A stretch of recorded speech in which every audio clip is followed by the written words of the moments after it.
Curso Despertar do Sensei 2024.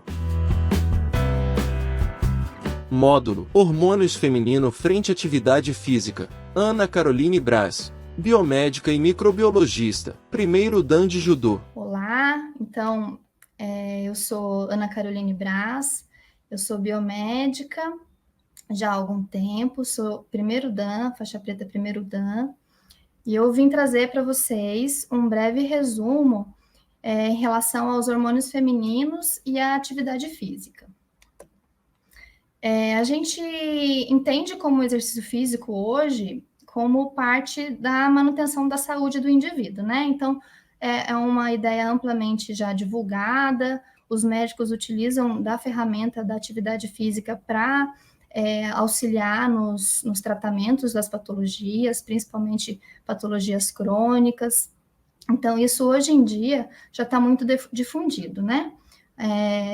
Dentre os benefícios, eu trouxe aqui alguns, mas tem o aumento da tolerância à glicose, que é extremamente importante na manutenção da diabetes, o aumento da redução da gordura corporal, a melhora da aptidão cardiorrespiratória, aumento da massa muscular esquelética. Então, são diversos benefícios, uma vez que o indivíduo se dispõe a praticar atividade física.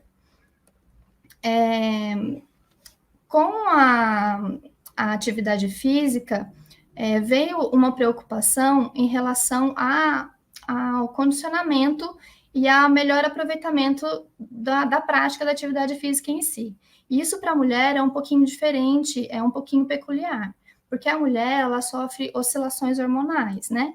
O que pode influenciar na sua performance durante toda a prática da atividade física e afetar o seu desempenho frente aos seus objetivos.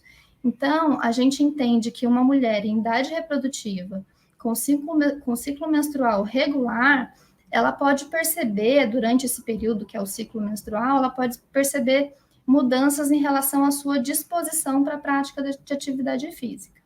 O ciclo menstrual, ele é determinado de acordo com a produção do organismo dos hormônios reprodutores, né? Em relação à função reprodutora da mulher. Então, os hormônios são o estrogênio, o FSH, o LH e a progesterona. Então, eu trouxe aqui um gráfico que mostra um ciclo menstrual em torno de 28 dias, que é considerado a média de dias para um ciclo menstrual da maioria da população feminina, né?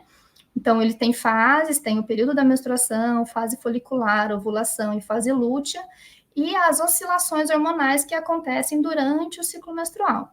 Então, os níveis de estrógeno e progesterona, eles oscilam de acordo com o dia do seu ciclo menstrual, e também os níveis de FSH e LH.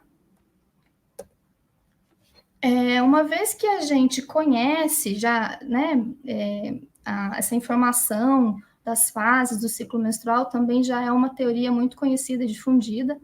A gente sugere que a rotina de treino seja adaptada frente ao ciclo menstrual da mulher. Para quê? Para a gente obter um melhor desempenho frente ao que a gente se dispõe a fazer, né? Então, para isso, é importantíssimo observar o ciclo menstrual como um todo, do primeiro ao último dia. E por um tempo, né? Por cerca de alguns meses, para você observar se o ciclo menstrual é regular, para a mulher observar como ela se sente de acordo com a fase com a fase do ciclo que ela se encontra, né? Então, para obter vantagens em relação às diferentes fases do ciclo menstrual, porque ela se sente de forma diferente e mais disposta e menos disposta de acordo com a fase do ciclo. Aqui nesse gráfico, então, só para ilustrar, a gente tem um período de menstruação, que é onde ocorre a descamação, o sangramento, seguindo a continuação da fase folicular, a fase ovulatória e a fase lútea. Eu vou falar um pouquinho sobre essas fases para a gente entender como que a gente pode absorver o melhor delas. Então, a primeira fase é a menstrual propriamente dita. Ela ocorre geralmente do 1º ao 5º dia do ciclo menstrual, e é onde ocorre a descamação em si e a eliminação do endométrio. Nada mais é que o sangramento, né? As regras da mulher. Nessa fase, ocorre a diminuição das concentrações de estrogênio e progesterona. Junto com isso, por consequência disso, a mulher se sente mais indisposta, né, nesse período de 5 dias, em média. Então, pode acontecer oscilações de humor, mudanças no apetite, oscilações no sono, presença de inchaço e a cólica propriamente dita, né, que é muito conhecida. Nessa fase, então, o que é sugerido? Que sejam feitos treinos regenerativos e de menor intensidade, porque é uma fase que exige muito do corpo da mulher. Em relação à cólica, que é um sintoma muito prevalente, eu trouxe esse gráfico que fala da quantidade de como isso afeta as mulheres, né, como um todo. Então, 67% das mulheres, elas têm presença de cólica durante o período menstrual. Dentre dessas 67% das mulheres, apenas 10 são acometidas com uma patologia específica. É importante, então, ressaltar que a cólica menstrual, ela não quer dizer que que o corpo esteja se manifestando de forma que existe alguma coisa errada, né? Na verdade, é só uma pequena porcentagem que relaciona realmente com patologia. Mas a cólica traz junto com ela outros sintomas, que podem ser enxaqueca, enjoos e às vezes vômito, distensão abdominal, pressão baixa, dores nas pernas. Então, a cólica menstrual, ela é extremamente presente na vida das mulheres e a prática de atividade física, ela pode ser benéfica, ela pode ajudar a mulher na cólica, na presença da cólica, e às vezes pode ser o oposto, então depende de indivíduo para indivíduo. A segunda fase do ciclo é a fase pós-menstrual. Ela ocorre imediatamente após o término do sangramento, né, do 6º dia ao 12º dia, e aí observa-se o aumento de estrogênio, consequente aumento de noradrenalina. E isso promove o aumento da motivação. Então, é sugerido pelos estudos que as atividades de velocidade sejam feitas e resistência aeróbica, né? De acordo com os níveis hormonais, a mulher ela apresenta uma motivação maior, então esses tipos de treinos são mais favorecidos. A terceira fase é a ovulatória, que ocorre geralmente do 13º dia ao 15º dia, é o período fértil propriamente dito. O estrogênio começa a baixar e a progesterona começa a aumentar em níveis, né? A fadiga muscular ela pode acontecer de forma mais precoce em relação ao restante do período do ciclo menstrual.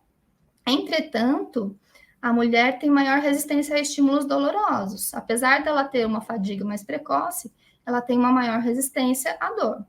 Então, atividades com menos ênfase em coordenação motor e força são recomendadas, mas as reduções de carga, elas podem ocorrer de forma branda. Você não precisa ter uma redução de carga muito grande nessa fase. Você pode reduzir um pouco. A quarta fase é a fase pós-ovulatória. É do 16º ao 24º dia. Então, a progesterona continua aumentando, ela começou a aumentar na fase anterior, ela continua aumentando, e aí ela chega a ultrapassar os níveis de estrogênio. Isso melhora a performance de força.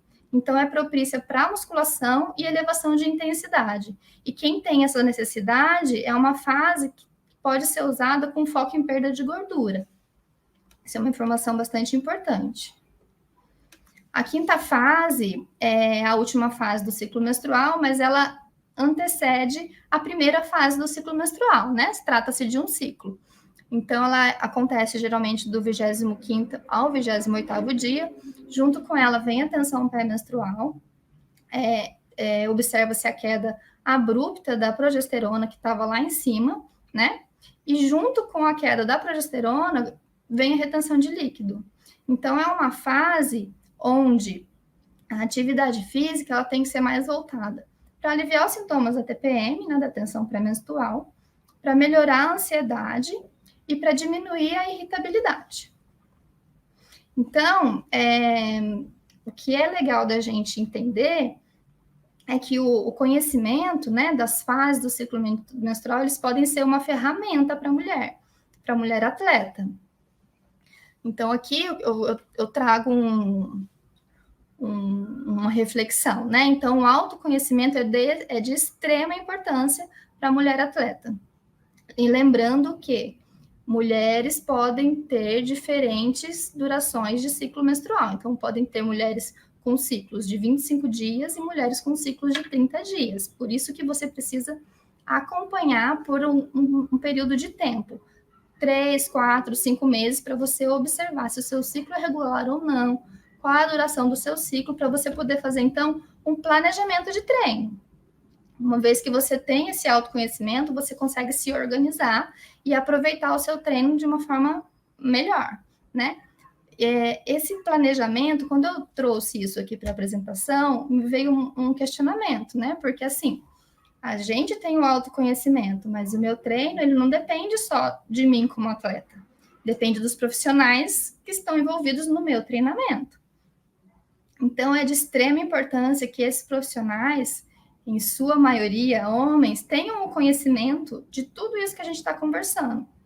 Porque para eles poderem trazer para a realidade da atleta esses benefícios, né? Essa ferramenta e como usufruir desses benefícios. Para finalizar, então, a gente tem uma ferramenta importantíssima. Para finalizar essa parte, eu tenho uma segunda parte. A gente tem uma ferramenta importantíssima. O treinamento atividade física em geral é de extrema importância para a manutenção da saúde do organismo. Entretanto, podem haver desequilíbrios, né? Então, eu vou falar agora de distúrbios hormonais femininos em decorrência da prática da atividade física. A amenorreia causada pela prática esportiva.